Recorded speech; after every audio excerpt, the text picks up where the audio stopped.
Abrir a palavra do Senhor no livro de João, capítulo 16, versículo 33.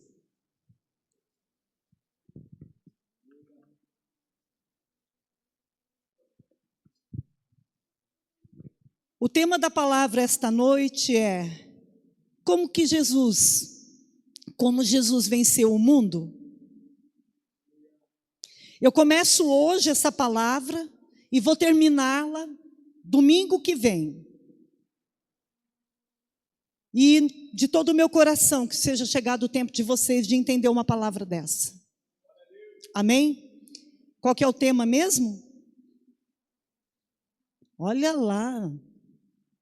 Olha lá. Vocês estão com a memória recente danificada? Olha, não falo. Agora vocês vão ouvir lá no YouTube. Tema, repita por gentileza. Tema: como Jesus venceu o mundo?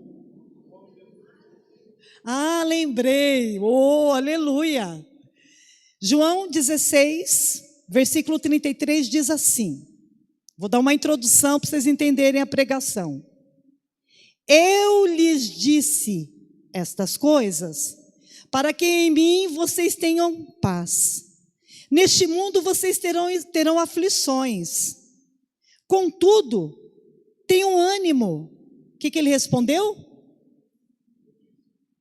Como que Jesus venceu o mundo? A resposta não está aqui, não.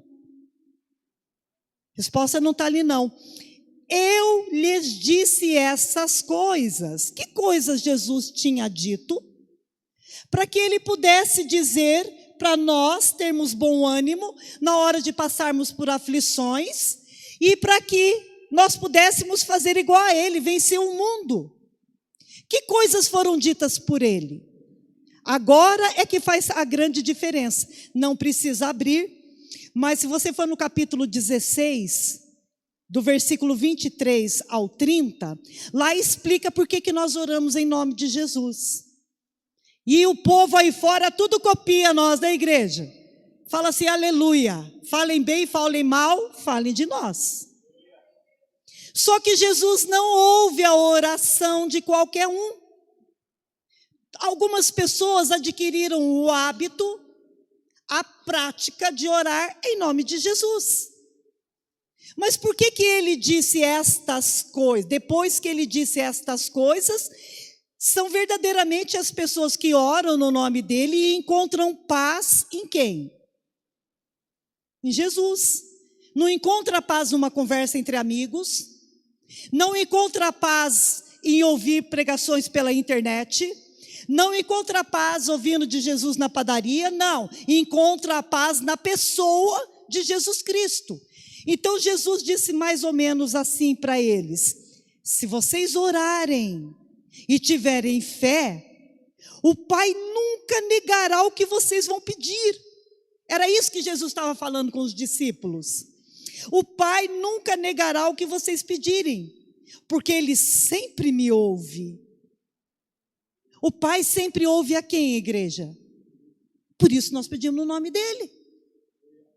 Por isso, se Ele não me poupou, ó Jesus falando para os discípulos, se Ele não me poupou dos sofrimentos e da morte, vai conceder a vocês aquilo pelo que eu morri para dar para vocês. Ele merece uma salva de palmas, não merece? A Ele. São essas coisas que Jesus estava dizendo antes, e Ele falou assim: se vocês me ouvirem o que eu falei antes, vocês vão encontrar a paz. Vocês terão paz em mim.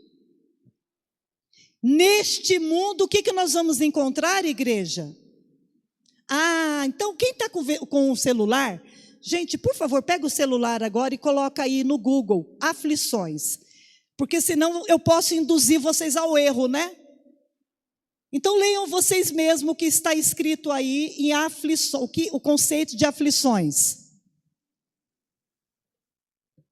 E eu vou ler aqui, eu copiei do Google. Se tiver igualzinho o que você está lendo, por favor, só levanta a mão.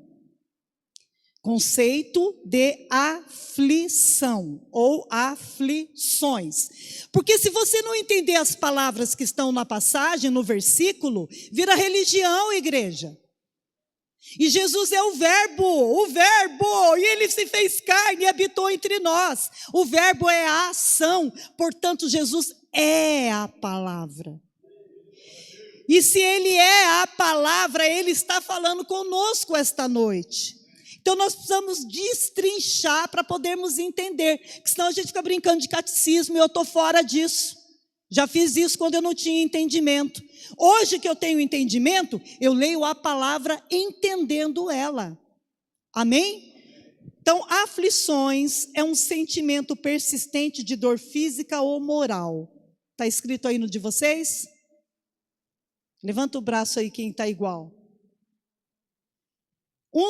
Mas se não estiver, vai dar na moral da história a mesma coisa. Um sentimento persistente de dor física ou moral. Ambas nos sobrevêm como uma ânsia, não é de vômito não. Como uma ânsia, como uma agonia, como uma angústia. Um sentimento que não passa, porque ele é persistente e ele traz uma dor física ou moral. Uai, moral são valores. Como é que moral pode doer em alguma pessoa? Como é que moral pode doer numa pessoa? É porque esta moral aqui é uma dor emocional, já que vocês vão entender. Então a dor física, se no mundo tereis aflições, então quer dizer que no mundo eu vou ter dor física. E como é que nós temos dor física? E eu comecei a pensar em casa. Por um acidente, de qualquer maneira, um acidente, uma cirurgia, ou então pela própria idade. Então a dor física vai levar a pessoa a ter uma ânsia em querer melhorar rápido. Ou então pode deixar a pessoa ansiosa ou angustiada. Isso é a dor física. Isso são aflições. Amém, igreja? E a dor moral ou emocional? Primeiro eu preciso entender o que é moral. Moral, também segundo o Google, é um conjunto de normas, princípios e costumes que orientam o comportamento humano, tendo como base, qual que é a base da moral? Os valores próprios da pessoa. Então, a gente não pode confundir a ética de uma pessoa achando que ela vai fazer aquilo que você pensa, aquilo que você quer. Porque aí você confunde moral e ética. A moral da pessoa, os valores dela, é a verdade dela. Amém, gente? Então agora fica mais fácil a gente entender qual que seria essa dor moral. Porque se a dor vem da moral, então você pode estar hoje com uma dor no seu interior de culpa. Não faz sentido? Uma dor de culpa, você estar se culpando por algo que você fez, ou por não conseguir se expressar. Quando a pessoa não consegue se expressar, isso também dói muito. Eu, às vezes, não consigo me expressar, igreja. Quando eu estou bravo com aquele homem ali, ó, eu quero matar ele. Mas eu não posso, por causa da moral, né? E por causa da ética, senão quem vai mandar a polícia lá na minha casa é o Elcio. Aí que testemunho que eu vou dar para o Elcio? Aí, hoje não tem nenhum policial aqui hoje, né? Não, graças a Deus, mas tem dia que eu quero matá-lo. Hoje eu estou na paz, mas ontem eu não estava. Coitado, judiação, eu queria matar ele. Eu posso fazer isso? Fala, Ellison. Não, né? Não posso. Mas ele não me entende. E por eu não conseguir me expressar, eu fico com o quê dele? Gente, homem é narcisista. Vou falar aqui para as minhas amigas, para minhas manas. Não adianta, bem. Eles têm argumento, eles têm sei lá mais o quê, mas eles querem ganhar. E isso nos deixa como? E a gente pode se expressar do jeito que a gente queria? Melhor não, né? Então isso vai dar dor aonde? Lá no fundo da alma. Isso pode ser uma dor moral. Conseguiram entender? Só que emoções e sentimentos reprimidos costumam causar doenças como queda de cabelo, gastrite, deixa eu ver outra coisa aqui, úlceras. Também pode, ter dor na região lombar, na coluna. É por isso que vocês têm dor nas costas. É por isso que dores nas costas é algo muito comum. Mas essa dor física não foi por causa de um acidente. Essa dor física não é por causa de uma idade, ou por causa de uma cirurgia, é porque você não consegue se expressar. E na hora que você tenta se expressar, quando na relação tem um gritando, significa que o outro já parou de ouvir. Então não dá mais para continuar a conversa. Vocês concordam? Concordam a hora que estão aqui, mas lá na casa ninguém lembra nada dessas coisas, né? Então é por isso que você sente muitas dores. Porque atrás, repita por favor, atrás de cada atitude externa, existe uma atitude interna. De modo que qualquer problema emocional se transforma num sintoma físico. Amém? Então Jesus está falando aqui, estas coisas vos tenho dito, para que tenhais paz em mim. O que são essas coisas? Que vocês pedirem em nome do meu Pai, Ele vai conceder por vocês, sabe por quê? Porque Ele sempre me ouve. Não é a voz de vocês que Ele vai ouvir. Ele vai ouvir o meu nome no final da frase. E o meu Pai sempre faz tudo o que eu quero. Aliás, Ele vai fazer, porque é por isso que eu vim ao mundo. Essa foi a minha missão. Amém, gente? Entenderam? Aí Ele diz, no mundo passareis por aflições. Entenderam agora o que é aflições? Mas se esforça. Qualquer coisinha às vezes tira você do prumo, do equilíbrio. Se esforcem. Porque eu venci o mundo. E o que significa mundo? O mundo ali dá uma conotação que seja o universo. Ou então a sociedade que nós vivemos. E não é. O mundo no grego, no Novo Testamento, é sistema. Vocês já sabem, a gente sempre prega nos estudos que a gente faz da Bíblia, vocês já sabem, eu já ensinei vocês, mas tem alguns visitantes que precisam saber. O mundo ali não é a sociedade nem o universo, é o sistema. Jesus está falando, eu venci o sistema. Amém?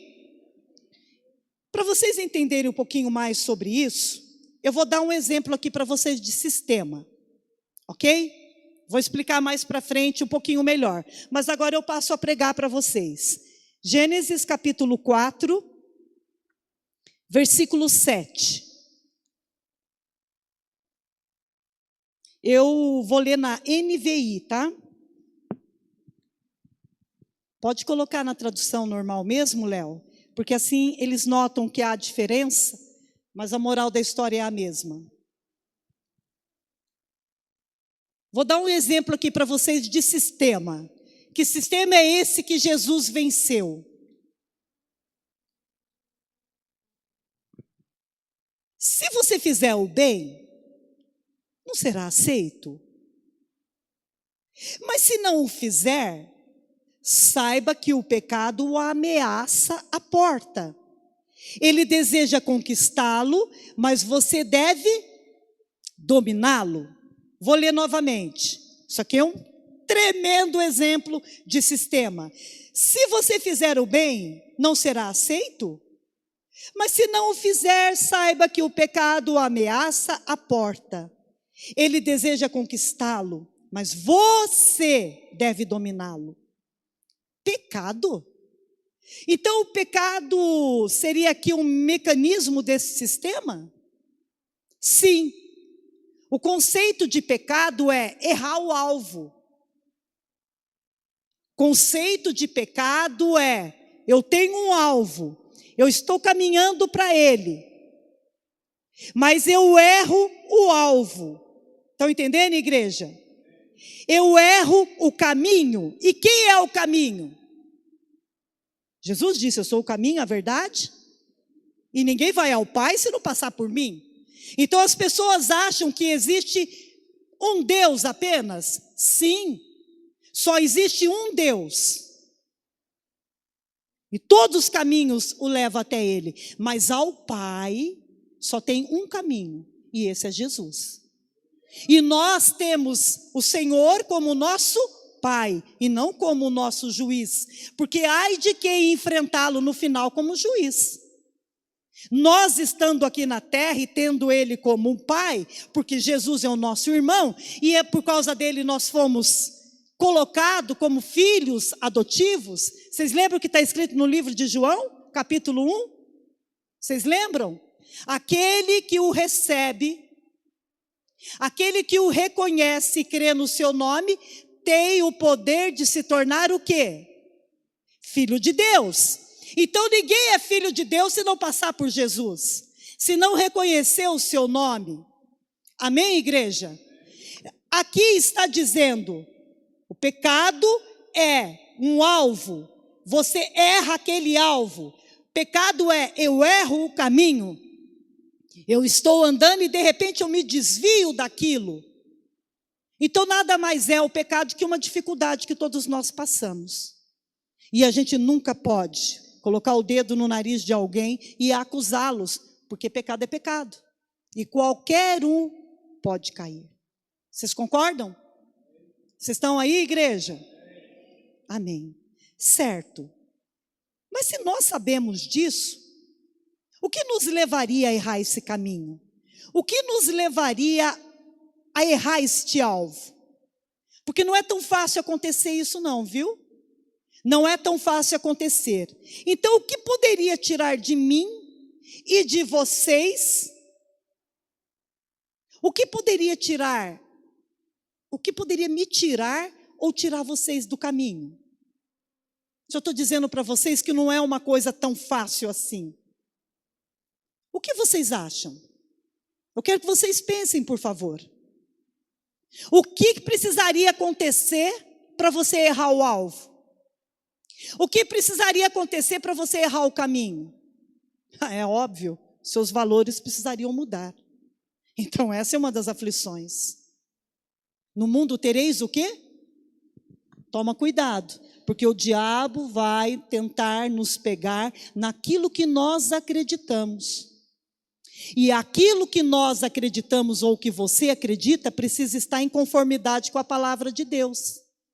Porque caso contrário, você pode não estar no sistema certo. Caso contrário, você não vai conseguir ter bom ânimo.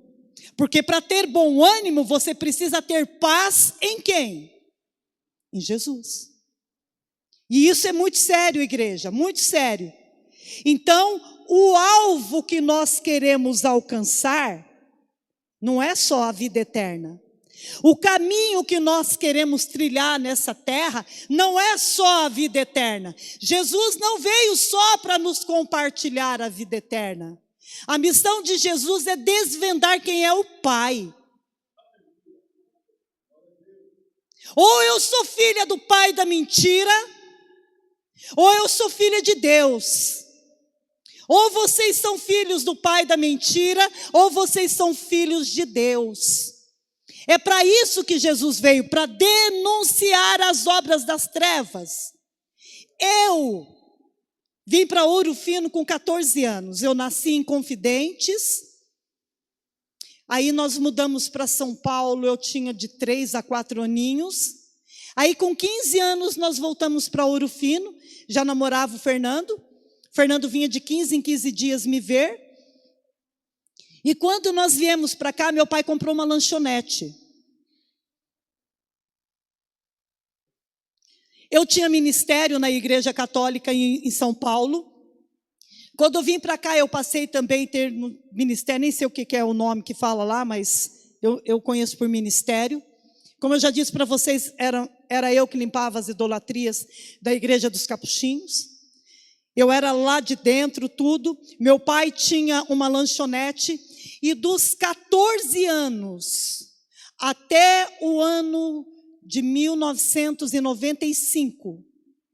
Quantos anos eu tinha em 95? Ele só que vai me falar, vocês não vão ouvir. Vira para lá para ele falar. Nem sei quantos anos eu tinha. Mas do ano de... Nós viemos para cá em... sei lá quantos anos eu tinha. Eu sei que dos meus 14 anos, provavelmente até os meus 32 anos, eu vendi pinga. Minha mãe não está aqui hoje, graças a Deus. Porque ela não gosta que eu fale isso. Mas eu ganhava dinheiro com isso. Vendia cigarro, vendia pinga, vendia pizza. E na época não tinha muitas lanchonetes e a nossa era muito boa. Muito, muito boa. Então eu tinha uns valores meio deturpados, sabe, igreja? Eu tinha uns valores muito deturpados porque eu não lia a Bíblia. Eu conhecia o Salmo 91 e o 23. Mas as outras coisas eu não fazia nem ideia do que estava escrito. Então, quem era o meu Deus era eu mesma. Paz em Jesus Cristo, imagina, bem capaz que eu ia ficar pedindo algo para Ele, esperar que Ele fizesse, eu dava um jeito. Gente, eu sou colérica, em segundo lugar, hoje não sei se meio que fleumática, meio que sanguínea, mas eu jamais consegui esperar acontecer alguma coisa para mim vinda da parte de Deus. Eu tinha que mexer os pauzinhos. Então o que eu fazia? Eu pegava a Bíblia dentro de casa, comprava a pólvora e puf. E a arruda também. Me ensinaram, uai. E quem me ensinou era um dos católicos fervorosos. Então, o que eu fazia? Eu misturava umas coisas lá, outras aqui, porque eu não consigo esperar alguma coisa vir de Deus. Então, a minha moral estava errada. Os meus valores estavam deturpados. E eu nem podia saber que tudo que pedia em nome de Jesus, não, eu faria também. Eu não fiz porque eu nunca li isso na Bíblia. Vocês estão entendendo? Aliás, não tinha muito crente naquela época, não tinha, porque crente sempre foi um bichinho meio chato, né? Misericórdia. Então eu não dava muita bola, não, porque se eu prestasse atenção, eu já tinha me convertido antes, mas infelizmente eu tive que vir pela dor, e muita dor. Vocês não têm noção. Mas enfim, deixa eu ver aqui. O que vocês acham que é de errado hoje? Qual é a sua verdade? O que é moral para você? Talvez aquilo que você não acha que é errado para mim seja. E talvez aquilo que eu acho que seja errado para você não seja. Então depende muito de você, da sua subjetividade, entendeu? Amém?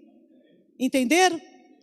Então eu vou contar uma história aqui para vocês agora, que é um exemplo maravilhoso desse sistema que nos causa aflições e que muitas vezes não são percebidos por nós. Que tipo de exemplo? De comportamento. O comportamento ele pode ser tanto herdado quanto aprendido, mas tem comportamentos que você não precisa ensinar seus filhos, eles aprendem só pela observação. E se os nossos filhos aprendem pela observação nos observando, quem você observou? Quem? Seus pais. Eles só nos deram o que podiam nos dar. Vocês concordam? Mas criança pega as coisas assim, ó, e guarda. E mais tarde ela vai replicar e não sabe por que está fazendo. Então vou dar um exemplo para vocês de um sistema que está acontecendo umas aflições. Um pai, ele casou, e a mulher dele engravidou e teve 2 filhos homens. Me parece que um, pela história que eu li, tinha 4 anos de diferença do outro. Só que o filho mais velho, ele viu o pai chegar muitas vezes muito bêbado em casa. Muito, muito bêbado. E ele também via que o pai traía a mãe, porque ele percebia o choro da mãe. E esse menino foi crescendo, crescendo, crescendo. E o que vocês acham que ele replicou? A mesma coisa. Ele casou. E ele tinha dia que não conseguia trabalhar, de tanto que bebia, principalmente na segunda-feira. Bebia muito de final de semana e na segunda-feira, às vezes, até atrasava para ir para o trabalho. Ele, então, começou a beber e começou a trair a esposa.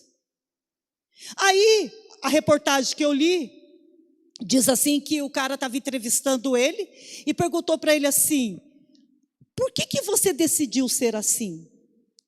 Ele falou assim: uai, por causa do meu pai. Olha que mentira. As pessoas são o que elas são porque elas querem, né? Mas por que por causa do teu pai? Uai, porque ele é o meu herói, ele sempre foi o meu exemplo. Aí perguntaram para o outro, que era um pouco mais novo que ele, que era trabalhador, que nunca tinha colocado álcool na boca e vivia muito bem com a sua esposa e os seus filhos. E perguntaram para ele: e você? Por que você decidiu ser assim? E ele falou: justamente por causa do meu pai. Porque eu não quis ser igual a ele. Isso é um exemplo de sistema. E Jesus disse: eu venci o sistema. E aonde jaz o maligno? No mundo. O que significa mundo no Novo Testamento? Na tradução no grego? Sistema. O diabo mora no sistema. O mundo não é o universo nem a sociedade que você está inserido. O mundo é o sistema. O diabo jaz no sistema. E Jesus disse: eu venci o sistema. Mas vocês não vão deixar de ter aflições, entenderam? Mas tenham paz em mim. Vocês estão entendendo? Isso não é tão profundo assim. Quer dizer, é profundo demais, mas não é tão profundo a ponto de você não conseguir entender. Amém, igreja? Aí, olha só que coisa interessante. O menino respondeu: exatamente por isso. Eu não queria isso para mim. Então, entre o bem e o mal, sempre tem a sua escolha, que é justamente a sua moral. São os seus valores. Os meus estavam deturpados. Cadê a Marina? A Marina está ali? A Marina foi uma das pessoas que eu pedi perdão quando eu entrei para a igreja. Porque nós embebedávamos o pai. Ele pagava direitinho. Mas quanto mais ele bebesse, mais bêbado ficava, mais lucro nós tínhamos. Foi uma das pessoas que eu pedi perdão. Eu não achava aquilo errado. E quando eu me converti, eu falei: meu Deus do céu, quantas vezes eu vi mulheres indo buscar, lembra? Os maridos no bar de final de semana, em vez de ficar com as esposas, estava no bar, igreja. E eu estava no meio, eu estava inserida. E aquilo para mim era normal. Meu Deus do céu! Eu errei o alvo. Não era aquilo que eu acreditava desde pequena. Mas meu pai era o dono. Não sei se vocês conseguem entender. Eu não sei o que seus pais fazem, vocês acham certo, porque são filhos. Mas se tiver errado, errado é errado. O certo é o certo e errado vai ser errado, mesmo que seja feito pelos nossos pais. Misericórdia. Aí, entre o bem e o mal, sempre a escolha será nossa. Atrás de cada atitude externa, existe uma atitude interna. Aí, voltando para Gênesis, por favor, 4, versículo 7. Nessa passagem, Deus está falando com um menino chamado Caim. Caim levou uma oferta para Deus. Mas aquela oferta não era de expiação pelo pecado, como muitas pessoas acham. Porque eu estava analisando, se Deus amaldiçoou a terra, como ele poderia levar algo que veio da maldição para acabar com uma maldição? Não, não tem como. Aquilo não era uma oferta, não era um dízimo que Caim estava levando para Deus. Não, não era. Mas acontece que ao ver que Deus o reprovou, Caim ficou irado, mas ele não ficou irado por causa de Deus. Ele projetou a raiva dele em quem? No Abel, que era irmão dele. Ao projetar a raiva no irmão, Deus já sabia Deus já sabia, porque um dia Deus chegou para ele e falou assim, eu não sei qual passagem que está, porque você está bicudo, menino? Que semblante é esse seu? Vocês lembram que está escrito assim? Por que você está com esse semblante, com esse bico? Coloca o 6, por favor. Porque andas irado e porque descaiu o teu semblante? Por que você está com essa cara? É isso que Deus está falando com Caim. Por que você fez esse bico? Caim poderia falar o que para Deus? Estou com raiva. Ele reprimiu, ele guardou. No que ele guardou, a aflição moral veio sobre ele, que é uma dor persistente. Se ela não for denunciada, ela não vai embora. Até aqui ele não tinha matado o irmão dele. Deus o estava preparando para que ele entendesse que ele estava com raiva. Para mim, na Bíblia, é o primeiro sinal de ira que eu encontro. É em Caim. Ele não deu a Deus, a diferença entre ele e o irmão não é porque um deu sangue e o outro não deu. Gente, não tem nada a ver uma coisa com a outra. É que um acreditou. O outro não teve fé. E sem fé é impossível agradar a Deus.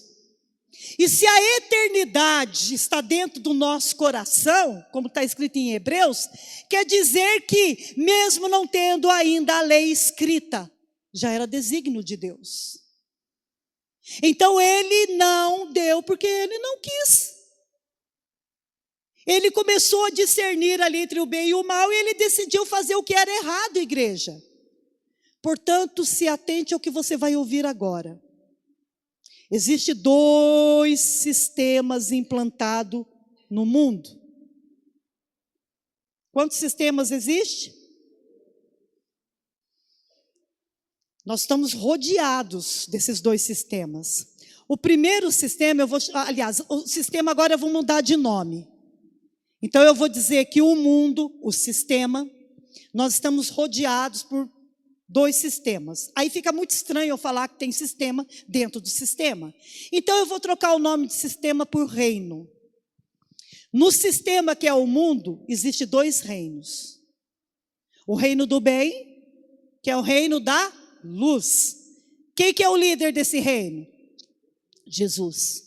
E o mal, que é o reino das trevas, que tem como líder quem? Aí, põe no 4, por favor, novamente. Gênesis 4, versículo 7. Aí Deus fala para Caim assim, ó. Eis que o pecado jaz à porta. Se você lê em outra tradução, Deus está falando para ele assim, ó. Se liga, cara. Eu estou falando que o teu semblante caiu. Eu estou avisando que as suas atitudes internas já estão manifestando na externa. Porque não adianta falar, você tem que fazer. Tem pessoa que só fala, né? Mas ela não faz. Então se liga, porque na hora que você sair daqui, o pecado está na porta te aguardando.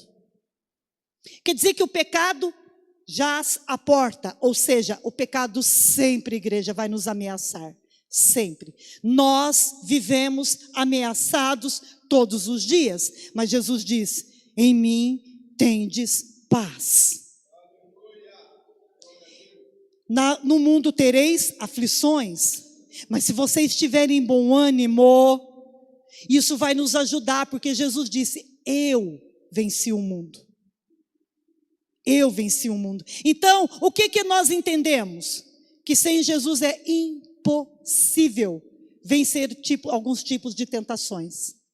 Sem Jesus é impossível acertar o alvo. E o alvo, preste atenção, hoje, segundo essa palavra, são os seus valores, aquilo que você acredita. E você não foi fabricado para acreditar em coisas erradas, igreja. Nós fomos fabricados, desenvolvidos. A neurociência prova isso. Que o nosso cérebro foi desenvolvido para fazer o que é certo. Eu não sei, os advogados aqui presentes, como que funciona, que matéria que é que vocês estudaram. Mas tem uma linha, né, de investigação que parece que vocês repetem sempre as mesmas coisas e a pessoa, sem perceber, ela cai em contradição, né? É isso, El? É mais ou menos isso. Está mais ou menos perto, né? Gente, ele fez assim, ó. Então, ou seja, se você errou, e se a gente perguntar mais de uma vez, 2 vezes, seu semblante já modifica. Porque o que está lá dentro interfere o que está aqui fora. E se você começa, principalmente os que estão errados, quando você vai conversar com uma pessoa, se ela fica muito irada, confessou. Aí, manifesta aquele grau de narcisismo, da pessoa ficar brava, gritar, tudo, para te acalmar, para você ficar com medo. Mas, na verdade, quem fica muito irado quando está conversando sobre qualquer assunto, já está falando que errou. Só que quem está do outro lado não entende, né? Fica com medo. Então, as pessoas, quando elas são investigadas, quando elas são confrontadas, e as histórias começam a não abater. Por quê? Porque o cérebro, o seu cérebro, a sua moral, a sua verdade não vai te ajudar nesse rolo que você entrou. Só Jesus vai. Vocês não estão entendendo nada, né? Não vou embora não, vou ficar aqui até o final. Quem é que compromete você? Não escutei não. Quem é que te compromete? O diabo só ajuda a fazer o palco, tá? Quando você está em cima, ele vai embora. Ele só arma o palco. Mas o espetáculo fica literalmente ao seu critério. Aleluia. Vamos lá então. João, capítulo 20, verso 18.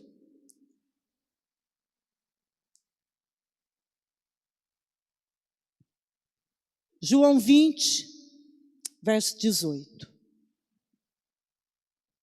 Então saiu Maria Madalena, anunciando aos discípulos, viu o Senhor e contava que ele lhe dissera estas coisas. Espera aí, aqui mesmo, vamos ler novamente. Então saiu Maria Madalena, anunciando aos discípulos, viu o Senhor e contava que ele lhe dissera estas coisas. O que está acontecendo aqui? José de Arimateia e o Nicodemos, muito amigo de Pôncio Pilatos. José de Arimateia falou para Pôncio Pilatos assim, me deixa enterrar Jesus. Ele tinha acabado de ser crucificado, já tinha passado 3 dias. Aí no 3º dia, quando tiraram o corpo de Jesus do sepulcro, José de Arimateia falou assim para Pôncio Pilatos. Não, perdão, estou confundindo. Quando tiraram Jesus da cruz, José de Arimateia pediu para Pôncio Pilatos para enterrar o corpo de Jesus. E Pôncio Pilatos permitiu. Quem é que foi atrás para saber onde Jesus seria enterrado? A Maria Madalena. Ela seguiu eles e contou para os outros aonde Jesus tinha sido enterrado. Então Jesus foi enterrado num jardim. Olha que coisa mais interessante. Eu até anotei aqui na minha Bíblia para não esquecer. O pecado original e a morte originou-se num jardim, né, igreja? Lá no Éden. E a redenção e a vida eterna também tiveram início num jardim. Coloca a primeira imagem, não é o vídeo não, a primeira imagem. Eu procurei hoje uma imagem que bate com o que está escrito no livro de João. Este aqui é o sepulcro, que mais ou menos eu acredito que Jesus foi enterrado. Não sei porque a pedra para mim está do lado de cá, mas na imagem está do lado de lá. Para você também? O jardim, a segunda imagem. Só que eu quero que vocês prestem atenção com essa segunda imagem,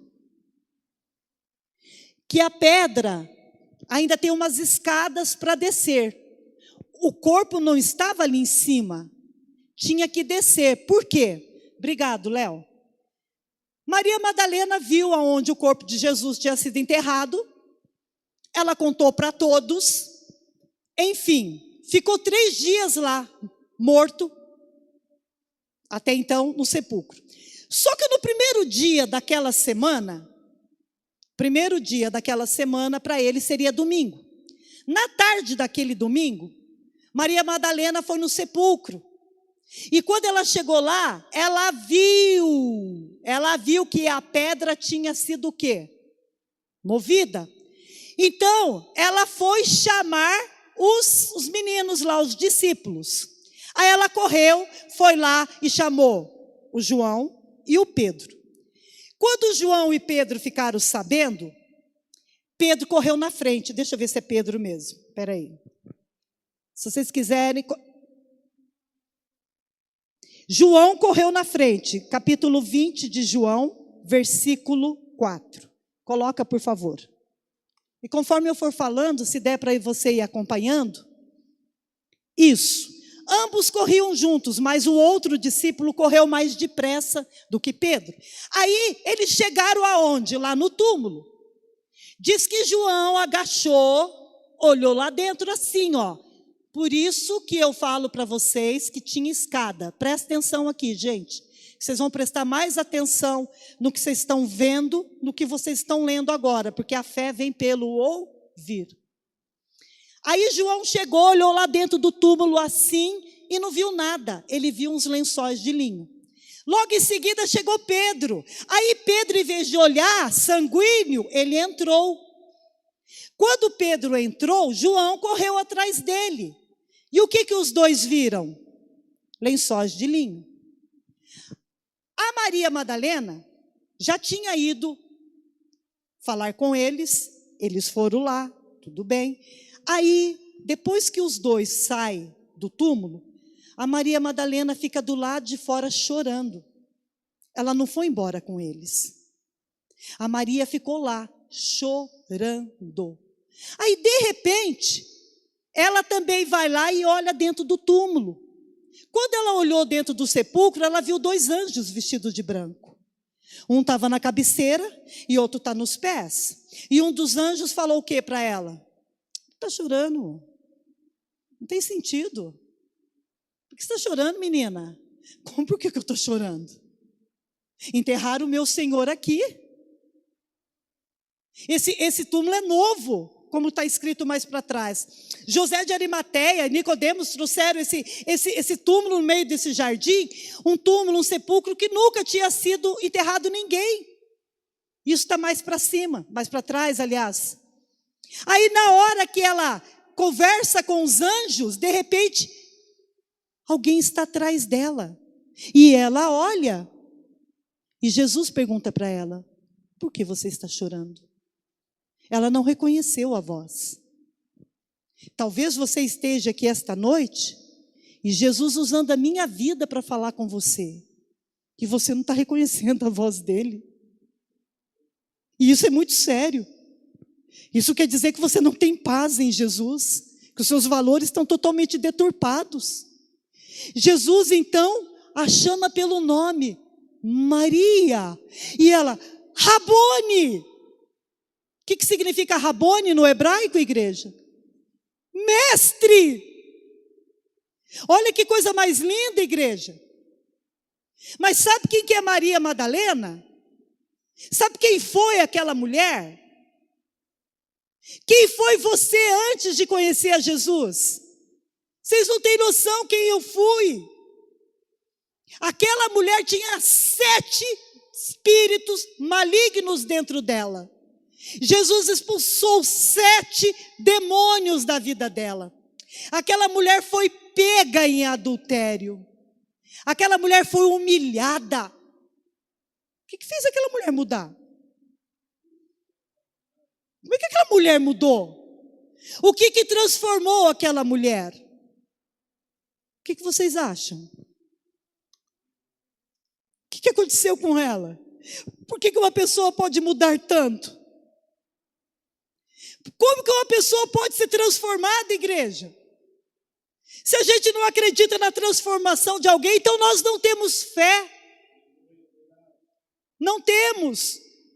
Mas a pergunta que nos cabe aqui esta noite, não é como que ela pôde mudar tanto. Cheguei no ápice da pregação. A pergunta que nos cabe aqui esta noite é: o que impede uma pessoa de mudar? Eu vou pedir para vocês assistirem um vídeo agora. Apaga a luz primeiro, Léo. Assista esse vídeo, por favor.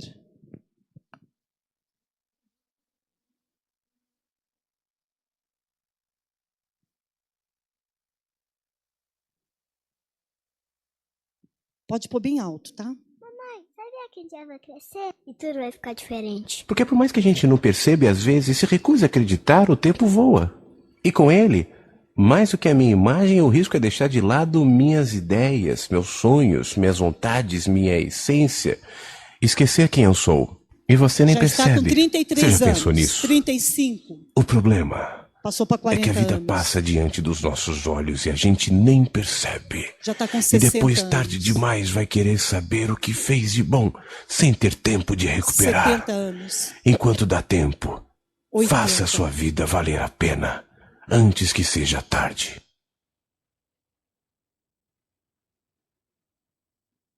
O que impede uma pessoa de mudar? O que não deixa a pessoa perceber que ela está com os valores errados? O que acontece em nós que às vezes a gente não percebe a vida passar? O que impede uma pessoa de mudar? Fale para você mesmo, o meu raciocínio. O que impede uma pessoa de mudar? O meu raciocínio. O que é raciocínio? É um exercício de razão pelo qual se procura alcançar o entendimento de atos e fatos, onde se formulam ideias, elaboram juízos e se deduz algo a partir de uma ou mais primícias. O que faz uma pessoa perder o seu raciocínio, não perceber o que está acontecendo em sua volta, não permite que a pessoa consiga elaborar juízos e não percebe aquilo que lhe pode fazer o bem e o mal. O problema está aqui em nós mesmos. Nosso cérebro. Nosso cérebro ele é muito experiente. Ele é muito vivido, ele é muito esperto, ele é muito inteligente. E pensar gasta muita energia. Pensar gasta energia demais, agora que dirá raciocinar, né? O que é o raciocínio? É quando você está formulando aqui juízos, vou ler de novo. É um exercício da sua razão, pelo qual se procura alcançar um entendimento. Mas peraí, por que isso está me acontecendo? Opa, gostei. Vamos lá, continua raciocinando. Opa, por que isso me sobreveio? Por que eu tomei essa decisão? Por que eu fiz o mal? As pessoas não param para pensar ou para falar sobre isso. Por quê? Porque o seu próprio cérebro... Nós estamos dentro de um corpo, igreja. Nós temos uma alma, nós temos um espírito, mas nós também estamos dentro de um corpo. E nós temos muitas limitações. E o nosso cérebro, por mais que seja inteligente, ele nos limita. Por isso que algumas pessoas falam que a gente não usa nem 5% da nossa capacidade. E é verdade. É verdade. Então, pensar leva muito tempo, gera muito cansaço. Pensar faz com que o nosso cérebro gaste muita energia. Raciocinar gaste mais energia ainda. Então o cérebro, para que ele possa desligar alguma coisa, ele precisa desligar alguma coisa do corpo. Ô Nando, cadê meu celular?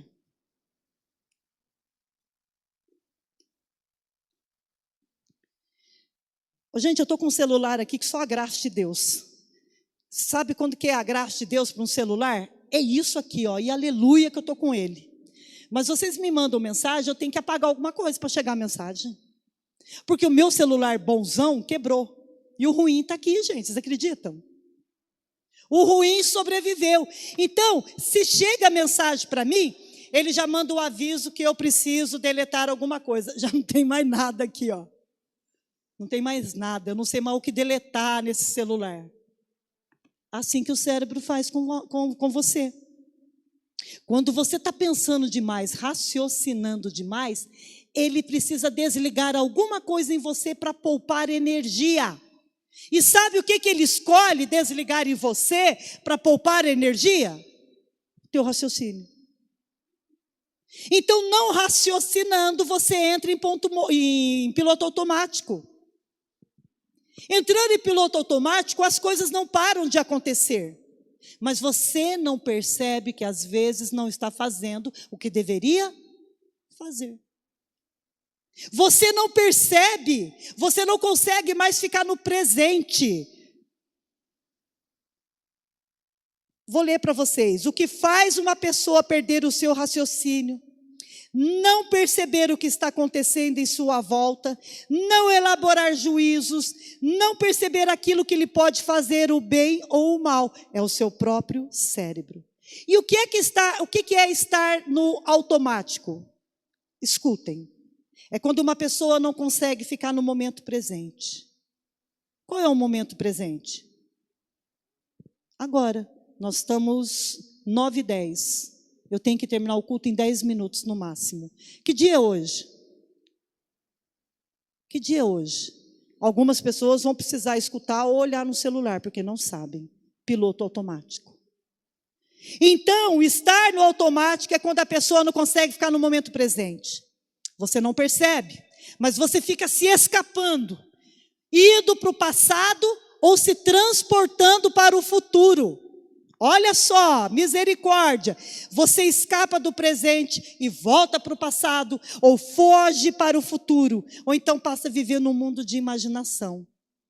Ou seja, a vida acontece no momento presente, mas você vive no automático. Não sabe nem por que está fazendo as coisas, não sabe nem por que está escolhendo o que está escolhendo. Tudo está no automático. Então eu sempre dou esse exemplo. Vou dar de novo. Imagina você passeando num carro, num trem, e você vai na janela. Até mesmo de um avião. Aí você está lá na janela. E esse trem, ou carro, ou avião é a sua vida. Repete, por favor, a minha vida. É a vida de quem?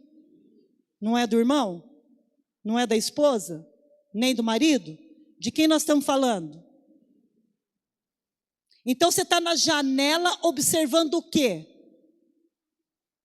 A sua vida. Deveria prestar atenção no dia de hoje, que hoje é dia o quê mesmo?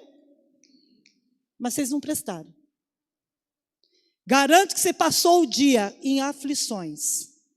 E mais aflições morais do que física. Porque as aflições morais, quem te infringe é você mesmo. Quando você se culpa por alguma coisa, ou quando você tem saudade de algo que já passou. Então você foge do dia 25 e sabe lá Deus para que dia que você foi. Ou então você foge do dia 25 e você se transporta para o futuro. Ah, quando eu tiver tal coisa. Ah, quando eu for tal coisa. Ah, quando eu conseguir comprar tal coisa. E na verdade você está no controle da sua vida, deveria estar. E que dia que é hoje? Mas você não percebeu. Piloto automático é você vivendo a sua vida, mas esquecendo de levar você mesmo. Em algum lugar você deixou a sua vida, ou no passado, ou no futuro, ou no mundo da imaginação. Sabe aquelas pessoas que fazem as coisas erradas e não conseguem perceber e não assumem? Sabe aquelas pessoas que não podem gastar e gastam porque acham que tem dinheiro, porque vivem de imaginação? Sabe aquelas pessoas que falam o que querem falar e elas não percebem que muitas vezes estão machucando as outras porque elas estão no mundo de imaginação? Isso é viver no automático. Maria Madalena vivia. Maria Madalena não sabia que aquilo ia acontecer com ela. Ela nunca imaginava. Gideão era outra igreja. Ficava malhando trigo no lagar. Lagar não é lugar de malhar trigo. Lagar é lugar de pisotear a uva. Tinha que ir lá malhar o trigo no lagar, porque os midianitas queriam roubá-lo. Piloto automático. Todo dia fazia a mesma coisa. Outro exemplo, Nabal. Vocês lembram de Nabal? Estava tosqueando as ovelhas. O rei Davi não era rei ainda, estava na caverna de Adulão. Ele falou assim, chegaram de uma guerra, eles estavam com muita fome. E ele disse, Adulão, o Nabal está tosqueando as ovelhas. Vamos lá, porque pelas contas ele deve ter terminado a tosquia. E hoje é dia de churrasco. Nabal o que fez? Foi, você é filho de quem, meu amor? Quem que é teu pai? Quem que é tua família para você achar que você pode entrar dentro da minha propriedade e comer da minha carne? Mandou aqueles soldados de Davi que anteciparam a Davi para conversar com Nabal embora. O que aconteceu? Davi queria fazer o que com ele? Matá-lo. Aquele homem vivia em piloto automático. A vida dele era acabar com a vida da esposa. Abigail, sábia, foi lá, fez o que fez. Não vou ficar contando tudo aqui, vocês devem saber. Mas o fato é, quem é que matou Nabal? Foi Deus. Não foi Davi. Nabal deve ter se condenado tanto que Deus o matou. Se vocês estudarem lá, aquele homem deve ter sofrido de um problema no coração, aquilo deve ter explodido. Mas para que aconteça isso, o corpo da pessoa precisa ajudar. Ele mesmo se condenou, pode ter certeza. E Deus foi lá e cumpriu. Pá, te recolho hoje. Então, tem muitas pessoas aqui na Bíblia, muitos casais que eu posso mostrar para vocês que estavam em piloto automático. E você pode estar aqui esta noite assim, ó, não percebendo a sua vida passar. E o Senhor está chamando a sua atenção. Volta. Porque o que eu tenho para fazer com você é no dia de hoje. Não vai ser no futuro. Vocês pegam essa palavra para vocês? O que Deus tem para fazer na vida de vocês é no dia de hoje. No dia que se chama hoje. Não é o passado porque já passou e não vai ser no futuro que ainda não chegou. É hoje. É hoje. Repita isso para você. É hoje. Então saia em nome de Jesus do automático, igreja. Saia. Sua vida pode ser o resultado. A tua vida pode estar tendo um resultado hoje que você não percebeu. Você não imaginava que tais decisões te levariam às consequências que vocês estão vivendo hoje. Mas o Senhor entra na tua vida hoje. Ele quer te ajudar hoje. No nome de Jesus, igreja. No nome de quem? Nele nós temos paz. Porque não é que Deus está nos ouvindo. Deus está ouvindo quem? E se você está em Cristo, nova criatura é você. Eis que tudo se faz novo. Vamos ficar de pé, por favor? Gênesis 4, versículo 6, para a gente encerrar.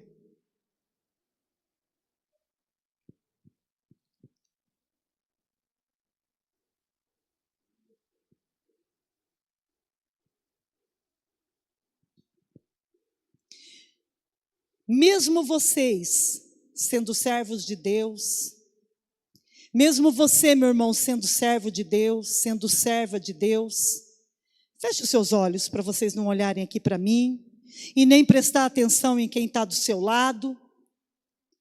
Mesmo sendo servo de Deus, eu te pergunto, quantas vezes você foi tentado, meu irmão? Quantas vezes você foi tentada, minha irmã? Tentada a quê, pastora? A cair. Quantas vezes você foi tentado a cair, a errar? E você caiu. Ainda chegou até a fazer coisas erradas. Não, eu não caí. Eu não fiz essas coisas erradas. E isso te fortaleceu. O seu espírito ficou mais forte. Mas se a sua resposta hoje, esta noite, foi: eu caí, eu fiz alguma coisa errada, eu quero te dizer que você está contra você, porque isso não é o seu alvo.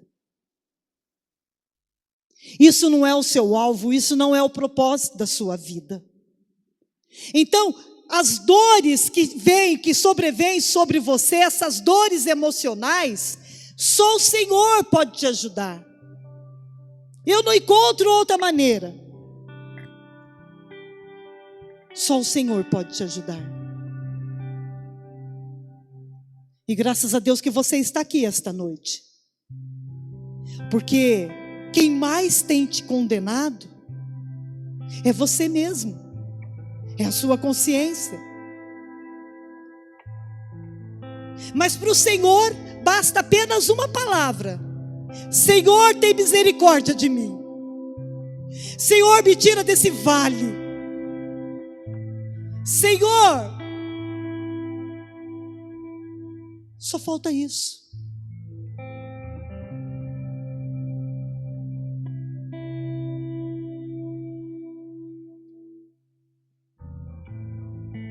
Isso, fale com Deus. Ele te trouxe aqui esta noite porque Ele quer acertar a sua vida. Ele quer te colocar de novo no propósito. Quer te colocar de novo para seguir um alvo. Mas interessante que a palavra desta noite nos leva a entender que o alvo foi você que estabeleceu. Sim, é uma verdade que é sua. É uma idoneidade que é sua. Você quer novamente se tornar uma pessoa reta. E é isso que você está pedindo para Deus essa noite. Senhor, me faz de mim uma pessoa reta diante de Ti. E quando você alinha a sua vida com a palavra de Deus, então você começa a entender por que Jesus venceu o mundo. O tema da palavra desta noite é: eu venci o mundo. E como Jesus fez isso? Como Jesus fez isso? Olhem para mim mais uma vez e leiam o que está escrito no Data Show. Gênesis 4, versículo 6 diz assim: o Senhor falando com Caim, igreja. Aqui sou eu que sou embaixatriz do Senhor. Aqui eu estou cumprindo o que está escrito no livro de Efésios, se não me engano, capítulo 6, 20, onde diz que nós somos embaixadores. Só que lá, quando foi escrito, está escrito embaixadores em cadeias, porque Paulo estava preso, nós não estamos. Eu sou livre, vocês também são. E não é a minha voz que vocês deveriam ouvir, mas aquilo que Deus mandou eu trazer para a igreja. Caim ouvia do próprio Senhor. E o Senhor disse a Caim: por que você está furioso? Por que se transtornou o teu rosto? O seu semblante revela a sua atitude. Sabia? Por isso que às vezes eu prego olhando meio para o nada, para não perceber alguns semblantes. Porque eu falo, não sei nem porque que vem no culto. Não sei nem porque que está aqui. Não devia nem estar aqui. Aqui, sabe o que é isso daqui? Não tem ouro, não tem prata e nunca vai ter. Porque nós somos o tabernáculo de Deus. Nós é que somos. Aqui a gente se reúne aqui porque nós precisamos de um quartel. Aqui é a igreja, aqui é Sião. E nós honramos muito. Mas além de ser igreja, aqui tem uma porta que liga aos céus. Os anjos sobem e os anjos descem. Vocês lembram da passagem de Jacó? Então você não está num ajuntamento de pessoas comuns. Você não está numa festa. Você não está num lugar comum. Você está onde o Espírito de Deus está. Você tem noção quantos anjos tem aqui dentro? Vocês não têm. Porque está escrito que os anjos do Senhor acampam ao redor daqueles que hão de herdar a salvação. Eu não tenho dúvida que eu vou herdar a vida eterna. Você tem noção quanto anjo tem do meu lado? Meu anjo fica esbarrando da Priscila, do dela, garanto que o anjo dela é mais encrenqueiro. Dalila é em paz. Então meu anjo fica assim, ó, dá licença. O outro fica, mas eu também vou ficar aqui. Dá licença. Olha quanto anjo tem aqui. Eles acampam. Então eles têm que... Pelo amor de Deus, você tem noção quanto anjo está aí no meio de vocês? Vocês vão ou não vão herdar a salvação? Então muda os seus valores. Tende paz em Jesus. E tudo que você pedir no nome dele, ele vai conceder. Ai, mas uma das aflições é a ansiedade. Pois é, ansiedade não é doença. Ansiedade é sintoma. Se livra disso e confia em Deus. Desde pequenininha, minha irmã, você foi acostumada a observar os seus pais como resolviam os problemas. Uma ansiedade louca. Ora e não dá conta e dá liga para 500 mil pessoas para estar orando junto. Não precisa.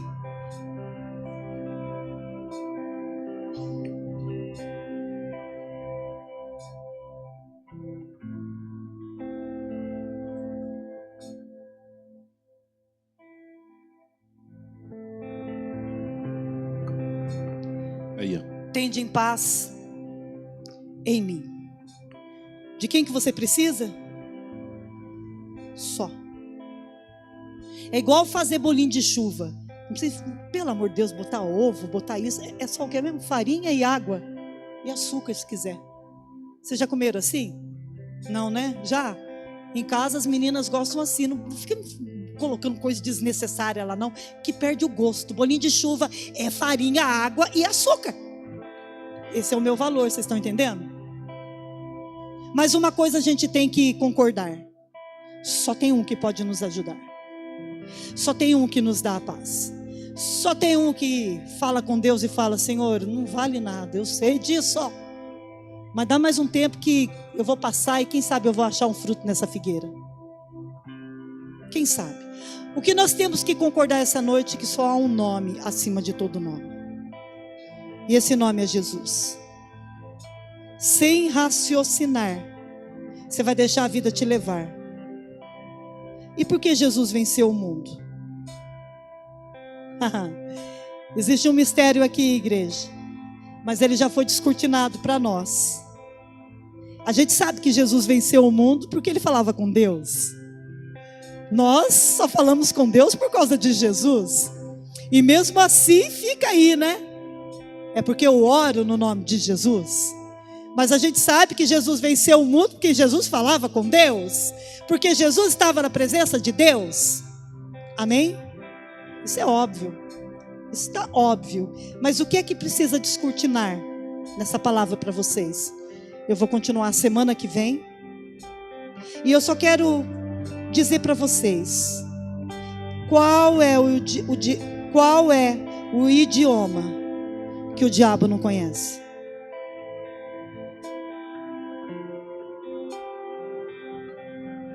Qual é o idioma que o diabo não conhece? Esse é o tema da palavra da semana que vem, para fechar essa daqui. Glória a Deus que vocês vieram. Porque para mim chover em dia de culto, isso para mim, ó, isso não vem de Deus. Fazer frio justo no domingo. Hoje tem segunda, terça, quarta, quinta, sexta e sábado. Caiu no domingo. Ah, me engana que eu gosto. Quando está no piloto automático não percebe nada, né? Mas eu não vivo no piloto automático. Vocês viram a cor do sol? Alguém passou e nem notou que era dia 23? Porque foi dia 23 que eu vi. Vocês viram a cor do sol? Tem gente que nem sabe o que é sol, né? Sol, aquela luz brilhante. Sai de Nárnia, vem para a terra. Que cor que estava o sol? De vocês estava vermelho? Eu vi rosa. Quem é que está certo? Todos nós. A única coisa que nós temos que concordar é Jesus. Amém? A única coisa. E a lua? Vocês viram a lua?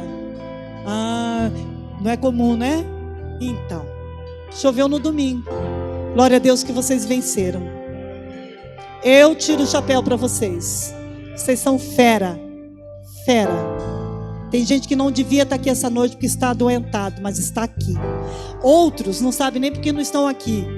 Ah não, pipoca, né? Pipoca, Netflix. Vai ver, dormiram, não entenderam nem o filme. Dançaram. Eu quero fechar o culto essa noite adorando o nome do Senhor e glorificando a Ele, exaltando Ele por causa do amor que Ele tem por nós. Ele provou o amor dele por nós, viu? Às vezes, quando a gente é namorado, assim a gente fica, me dá uma prova de amor, babaquice, né? Mas Deus já sabe que a gente é meio babaca, então Ele já provou. Como é que Deus provou o amor dele por nós? Entregando Jesus a nós, sendo nós ainda pecadores. Receber Jesus sem ser pecador, mas nós não éramos, nós éramos pecadores. Este é a prova de quanto o Senhor te ama. E se você andar numa milha, Ele corre uma milha com você. Se você andar 1 metro, Ele corre 1 metro com você.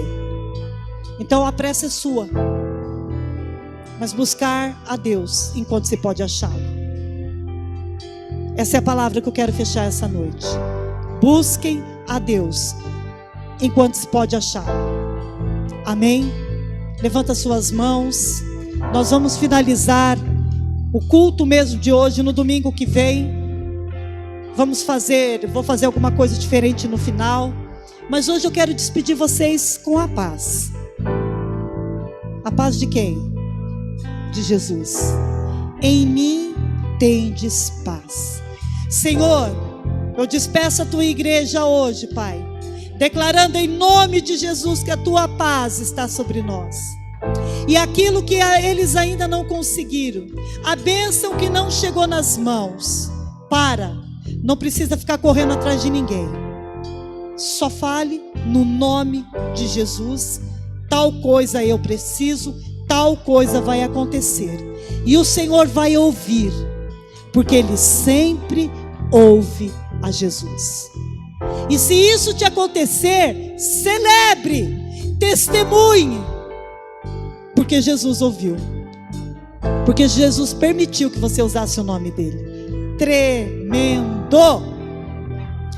Então levanta suas mãos para você receber. Eu abençoo vocês essa semana. Eu declaro em nome de Jesus que se tiver alguma arma apontada contra vocês, mesmo que ela dispare, ela vai errar o alvo. O anjo vai bater na mão do teu inimigo e vai mirar e vai atirar na terra. E ali não vai prejudicar ninguém. Eu declaro que aquilo que está engavetado, aquilo que está parado, aquilo que você precisa de uma ideia, aquilo que você precisa de uma força do Senhor, eu te peço, Pai, no nome de Jesus, ajuda os meus irmãos, que desengavete o que está engavetado, e que venha a luz, sobre você, o reino dos céus, o reino do amor, o reino da paz. Amém, igreja? Então que a comunhão do Pai, do Filho e do Espírito Santo esteja sobrevindo sobre nós, e teremos a melhor semana da nossa vida, em nome de Jesus. Amém? Glória a Deus. Dá um abraço no seu irmão do lado, se você tiver liberdade. Diz para ele: melhor semana da nossa vida, em nome de Jesus.